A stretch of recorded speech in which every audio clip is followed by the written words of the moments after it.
Firefighting in Canada this week is brought to you by VFIS of Canada, a division of CVIS Incorporated, Canada's largest insurer of firefighters. This week, the Oshawa Fire Department is the first in Canada to try out a new location technology.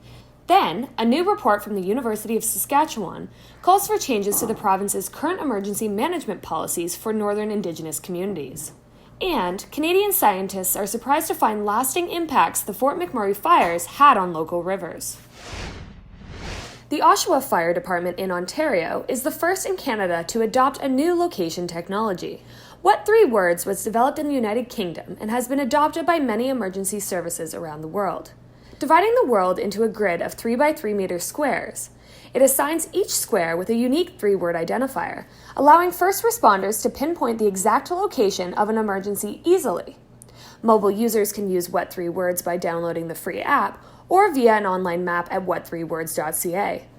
It is available for iOS and Android, but Oshawa Fire Chief Derek Clark said those who don't have the app can also use the technology. He explained that when they call 911, the department can send them a link that will assign 3 words to their location and allow the dispatchers to quickly locate them.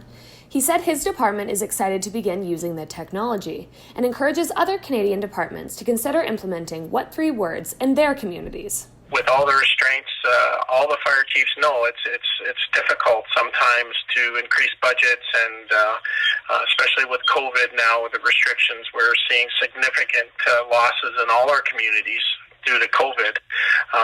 So this is something that you can get up and running, and there's literally no cost involved in this. So it's a real win-win for everybody. A University of Saskatchewan report titled Like Residential Schools All Over Again is calling for changes to the province's evacuation plan for northern Indigenous communities that are routinely evacuated on an annual basis due to fire and flooding. University of Saskatchewan anthropology professor Jim Waldrum and his team traveled to Pelican Narrows and interviewed 56 residents. They highlighted the importance of keeping families together and suggested building an evacuation center for First Nations people outside of the risk zone. Waldrum told Global News their research found this to be a better solution than sending evacuees to cities. Saskatchewan's Ministry of Social Services said it's reviewing the report and the recommendations before making a decision. 4 years after the Fort McMurray wildfire swept through nearly 6,000 square kilometers of boreal forest in northern Alberta, scientists are surprised to find the lasting impact it is still having on local rivers.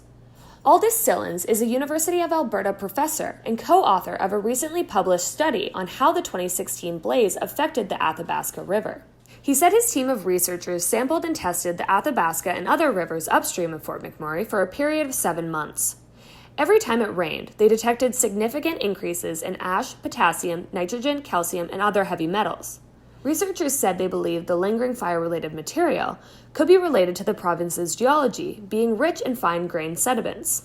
To learn more about the findings, visit firefightingincanada.com. Thanks again to VFIS of Canada, a division of CVIS Incorporated, Canada's largest insurer of firefighters. Stay tuned for our next episode on Friday, July 24th.